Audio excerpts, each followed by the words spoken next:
Samajwadi party ने आज अपने 3 सिटिंग विधायकों को पार्टी से निष्कासित कर दिया है, जिसमें एक नाम मनोज पांडे का भी है। मनोज पांडे समाजवादी पार्टी में कई महत्वपूर्ण पदों पर रहे हैं, कैबिनेट मंत्री रहे हैं। हमारे साथ पांडे जी मौजूद हैं, उनसे बात करेंगे। पांडे जी, आज समाजवादी पार्टी के आधिकारिक हैंडल से जानकारी साझा की गई कि 3 विधायकों को पार्टी से निकाल दिया गया, जिसमें राकेश प्रताप सिंह है, अभय सिंह है और आपका भी नाम उसमें है। तो ये पार्टी से निकाले जाने को कैसे देख रहे हैं? नहीं, मैं अपने नाम को लेकर के आश्चर्यचकित हूँ और दुविधा में भी हूँ। शायद मेरा नाम नहीं होगा उसमें। अब वो हो सकता है कोई और हो, मैं इसको कह नहीं सकता, इसलिए कि मनोज पांडे ने 2024 को 18 मई को समाजवादी पार्टी छोड़ करके भारत के यशस्वी गृह मंत्री आदरणीय अमित शाह जी, ये फोटो जी, इनकी गौरवशाली उपस्थिति में लाखों लोगों के सामने सार्वजनिक रूप से समाजवादी पार्टी छोड़ करके भारतीय जनता पार्टी की सदस्यता ग्रहण कर लिया। एक व्यक्ति जो दूसरे दल में हो उसको निकालने का अधिकार कैसे है? अगर आप न्यूज़ 24 में हैं तो आपको एबीपी कैसे निकाल सकता है? ये सवाल तो हमारा है। एक चीज।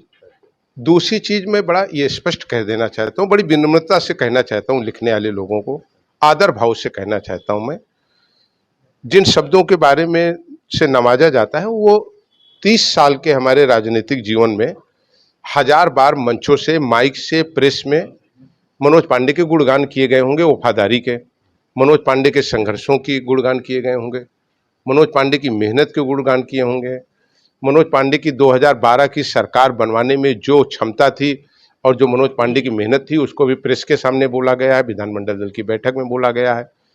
निष्कंटक, निष्कपट, बिना एक बूंद भी कोई कलंक के मनोज पांडे ने राजनीतिक जीवन अपना जिया। लेकिन मैं बहुत गंभीरता से, विनम्रता से इस बात को कहना चाहता हूं, आकलन उन लोगों को करना चाहिए कि जिन लोगों के रहते हुए, जिनके नेतृत्व में उत्तर प्रदेश के मोहल्लों में प्रभु रामचरितमानस, प्रभु श्री राम के ऊपर लिखी गई रामचरितमानस को जलवाया गया हो, पैरों से कुचला गया हो, भगवान प्रभु राम को गाली दी गई हो, माता दुर्गा के बारे में अशब्द बोले गए हों, सीता मैया के बारे में अशब्द बोले गए हों, ये मनोज पांडे को स्वीकार नहीं था। न स्वीकार था, न स्वीकार है, न स्वीकार रहेगा। मनोज पांडे या किसी 110 करोड़ सनातनियों का अपमान करने का किसी को अधिकार नहीं है। रही बात, आज जो लोग नारे दे रहे हैं उनसे अगर सवाल करें तो हमें लगता है कि लंबी बात हो जाएगी, बहुत सारी चीजें खुलेंगी, जरूरत पड़ेगी तो खुलेंगी भी। वो जो लोग आज बात कर रहे हैं तो सिपाही की भर्ती में क्या हुआ था, सचिवालय की भर्ती में क्या हुआ था, सिंचाई विभाग की भर्ती में क्या हुआ था, पीडब्ल्यूडी की विभाग की भर्ती में क्या हुआ था, ऊर्जा विभाग की भर्ती में कहाँ हुआ था, उसमें हम लोग ढूंढते थे हमारे पटेल भाई कहाँ है, लोधी भाई कहाँ है, हमारे कुमार कहाँ है, प्रजापति कहाँ है, हमारे विश्वकर्मा कहाँ है, केवट कहाँ है, मल्ला कहाँ है, निषाद कहाँ है, नाई भाई हमारे कहाँ है, निर्मल भाई कहाँ है, हमारे गौतम भाई कहाँ है, हमारे पासवान भाई कहाँ है। उसमें आपको याद नहीं आई। आप सत्ता में रहेंगे तो घर देखेंगे, सत्ता से बाहर रहेंगे तो आप सबकी बात करेंगे। अरे सीखिए ना भारत के प्रधानमंत्री जी, सबका साथ सबका विकास। आज राशन मिल रहा तो सबको मिल रहा, किसान सम्मान निधि मिल रही तो सबको मिल रही है, आज अगर शौचालय मिल रहा तो सबको मिल रहा है, आवास मिल रहा तो सबको मिल रहा है, घर घर पानी की टंकी से पानी पहुंच रहा है तो सबको पहुंच रहा है। यही है सबका साथ सबका विकास। अच्छा पांडे जी, मुझे ये बताइए, आप तो समाजवादी पार्टी में कई महत्वपूर्ण पदों पर रहे, कई बार विधायक रहे, कैबिनेट मंत्री तक रहे। मैंने वो दौर भी देखा है जब 2 बार जी जी बिल्कुल 2 बार मंत्री रहे। पहले आप राज्य मंत्री हुए, बाद में कैबिनेट मंत्री हुए। नहीं, राज्य मंत्री 4 में रहे, 4 से 7 की सरकार में भी रहे, 12 से 17 की सरकार में रहे। नहीं, मैं ये कह रहा हूं कि आप तो कई महत्वपूर्ण पदों पर रहे और मैंने वो दौर भी देखा जब समाजवादी पार्टी के भीतर शंख बजे, घंटियां बजी, बड़ा प्रबुद्ध सम्मेलन हुआ था जिसे ब्राह्मण सम्मेलन कहा जा रहा था। तो ये अचानक ऐसा क्या हो गया कि इस तरह के घटनाक्रम घटित हो गए? बेचारे शंख बजा रहे थे, उन्हीं को दौड़ा लिया गया। अब वो कहाँ जाए बेचारे? अब शंख बजाने वाले लोगों को आप डंडा लेकर के मारेंगे, उनकी छुट्टियां कटवाएंगे, उनको अपमानित करेंगे तो कहाँ जाएंगे? ये तो मनोज पांडे नहीं स्वीकार करेंगे। क्या भूल गए कि अपटा में 5 ब्राह्मणों की हत्या हुई? किन लोगों ने हत्या किया? और जब मैंने एक न्याय के लिए बात उठाई तो क्या असहज स्थिति थी उत्तर प्रदेश में? इतनी जल्दी भूल गए आप लोग? यूएन ने बोला है उसको घटना, ऑस्ट्रेलिया में उसके खिलाफ हुआ धरना, यूएस में हुआ उसके खिलाफ धरना, दुनिया के देशों में उसके खिलाफ धरना हुआ। अगर न्याय की बात हमने उठाई तो मनोज पांडे दोषी हैं। ये अगर दोष है तो जीवन भर ये दोष रहेगा, अन्याय के विरुद्ध लड़ते रहेंगे। मनोज पांडे फूलों पे चल करके राजनीति पे नहीं आए, कांटों पे चल के आए हैं, उसके जख्म है हमारे शरीर पर मौजूद। अन्याय के विरुद्ध लड़ता रहूंगा। गरीब, कमजोर, शोषित अपने तमाम पिछड़े भाइयों को न्याय दिलाने के लिए लड़ाई लड़ता रहूंगा। और जो लोग इसको देखना चाहते हैं वो रायबरेली आए, ऊंचाहार आए। देखें झलकारी बाई की मूर्ति किसने लगवाई, बीरापासी की मूर्ति किसने लगवाई, महपासी की मूर्ति किसने लगवाई, सरदार वल्लभ भाई पटेल को गोली खा के भी मूर्ति बस स्टेशन पे लगवाने का काम किसने किया।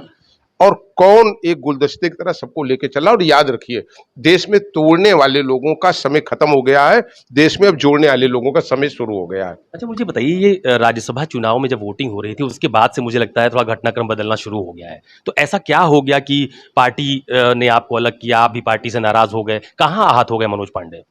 नहीं, हमने घटनाएं आपको बताई, हमने घटनाएं आपको बताई। जिस तरीके से पार्टी के अंदर चीजें चल रही थी, जिस तरीके से देवी देवताओं को गाली दी जा रही थी, एक जात विशेष को छोड़ करके आप किसी को न्याय देने की बात नहीं कर सकते।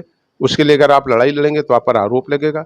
ये चीजें स्वीकार नहीं है। हम सबको लेकर के चलते हैं और मोदी जी के, आदरणीय मोदी जी के ही नारे पर चलेंगे, सबका साथ सबका विकास। अच्छा, एक चीज और लिखी हुई है, उसमें लिखा है कि हृदय परिवर्तन के लिए समय सीमा जो दी गई थी वो समाप्त हो गई, इसलिए निष्कासन किया जा रहा है। क्या इस बीच में, यानी बीजेपी ज्वाइन करने के बाद आत्मा परिवर्तन के लिए, तो मैंने कहा कि आत्मा तो वही जगेगी ना जो जिंदा होगी। जिनकी मरी हुई आत्मा है वो कभी नहीं जगेगी, और आत्मा जगी है, जगी रहेगी और जगती रहेगी। नहीं, मैं ये कह रहा हूँ कि क्या समाजवादी पार्टी के मुखिया ने, अखिलेश यादव जी ने या पार्टी के किसी और व्यक्ति ने बीजेपी ज्वाइन करने के बाद आपसे बात की थी क्या?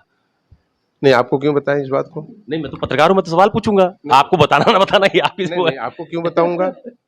हाँ। मेरी किसी से कोई बात नहीं हुई। हाँ। मेरी बात आदरणीय अमित शाह जी से हुई, मेरी योगी जी से होती रहती है, भारत के प्रधानमंत्री जी से भी आशीर्वाद लेने का मौका मिला हमें। तो हमारी जिनसे बात होनी चाहिए वो होती रहती है। अच्छा, अब तो आप बीजेपी में हैं, क्या है चुनावी तैयारी? नहीं, हम तो जनता के बीच में रहते हैं, सदैव जनता के बीच में रहते हैं। और जब भी चुनाव होगा तो हजरतगंज में नहीं होगा, ऊंचाहार की धरती पर होगा, ऊंचाहार की गलियों में होगा, गांव में होगा, चौपाल में होगा, खेतों में होगा। और ऊंचाहार की जनता, हमारी माताएं, बहनें, बुजुर्ग, दलित, पिछड़े, अगड़े सब मिलकर मनोज पांडे अपने बेटे के लिए लड़ते हैं।